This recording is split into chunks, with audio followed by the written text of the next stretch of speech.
Hello বন্ধুরা, আমি অনু। Update with অনু চ্যানেলে তোমাদের স্বাগত। আমি চলে এসেছি বধুয়া সিরিয়ালের আপডেট নিয়ে।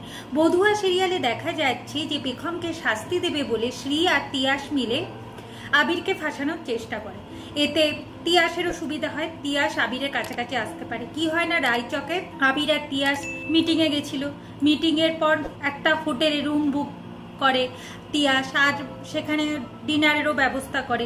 ডিনারে মকটেলে সে নেশার ওষুধ মিশিয়ে দেয়। আবির সেই মকটেলটা খেয়ে ফেলে, দিয়ে নেশার ঘোর চলে আসে।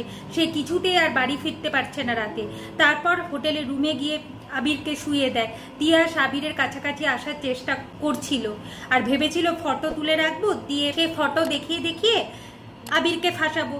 আর পেখম আবিরকে ভুল বুঝবে, আবিরের জীবন থেকে সরে যাবে, আর আমি আবিরের জীবনে এন্ট্রি নেব।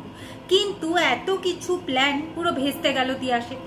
কি হয়, পেখম জানতে পেরে যায় যে রায়চকের কোন হোটেলে আছে, কোন হোটেলে মিটিং হচ্ছে। সবকিছু জানবার পর সে এক সাংবাদিক বান্ধবীকে পাঠিয়ে দেয়। সেই সাংবাদিক বান্ধবী চলে আসে রায়চকের হোটেলে, আর সে এসে আবিরকে রক্ষা করে। আর পেখম বলে আমি এক্ষুনি আসছি।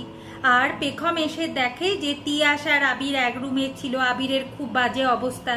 আর পেখমের সাথে সাথে পেখমের বাবাও আসে। পেখম এরপর আবিরকে বলে যে তুমি বাবার সাথে গাড়িতে গিয়ে বসো, আমি তিয়াসের সাথে কথা বলে আসছি। এরপর তিয়াসকে উচিত শিক্ষা দিয়ে পেখম আবিরকে নিয়ে বাড়ি ফেরে।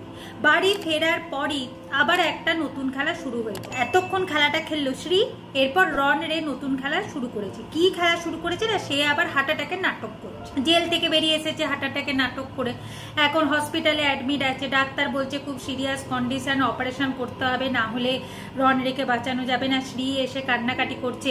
রন রে শ্রীকে বলছে যে তুমি খুব ভালো থাকবে, আমাদের স্বপ্ন আর পূরণ হলো না, আমাদের একসাথে পথ চলার কত স্বপ্ন দেখেছিলাম সেগুলো আর কোনোদিন পূরণ হবে না, আমি মনে হয় বাঁচবো না, এইসব কিছু বলছে। আর শ্রী তো খুব কান্নাকাটি করছে। এইদিকে পেখম আবির বুঝে গেছে যে এটা একটা নাটক, তাই তারা এখন হসপিটালে চলে এসেছে।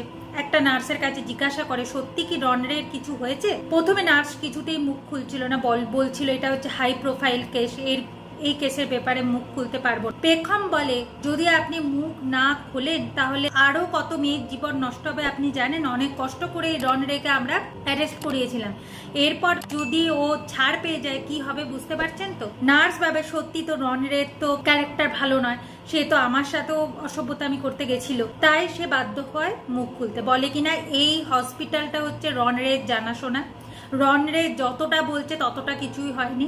ডাক্তারের সাথে ওর সার্ট আছে, আর ডাক্তার ওই রুমে কাউকে ঢুকতে দিচ্ছে না, শুধু বলছে আমি নিজে ট্রিটমেন্ট করব, তবে মনে হয় না যে ওনার কিছু হয়েছে। এখন পেখম বলে যদি আরো কিছু জানতে পারেন তাহলে আমাদেরকে জানাবেন, আমার ফোন নাম্বারটা আপনি রেখে দিন। এখন নার্সটা তো রেখে দিয়েছে।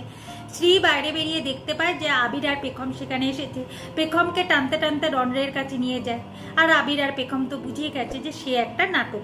এখন রনরে সব কিছু করছে পেখমকে শাস্তি দেবে, কারণ জেলে থাকলে পেখমকে শাস্তি দিতে পারছে না, শ্রীয়ের দ্বারাও কিছু হচ্ছে না, তাই সে হসপিটালে অ্যাডমিট হয়েছে। এই হসপিটাল থেকে ছদ্মবেশে বেরিয়ে সে পেখমকে শাস্তি দেবে, মানে পেখমকে শেষ করে দেবার প্ল্যান আসছে। আগামী পর্বে দেখা যাচ্ছে যে নার্স আবার পেখমকে ফোন করে জানায় যে ওনার কিচ্ছু হয়নি, উনি অন্য পোশাক ধারণ করেছে, আর ওই পোশাক পরে হসপিটাল থেকে বাইরে বেরানোর প্ল্যান করছে। হ্যাঁ বন্ধুরা, সেটাই দেখা যাচ্ছে যে রনরে ডক্টরের ছদ্মবেশে বাইরে যাবার প্ল্যান।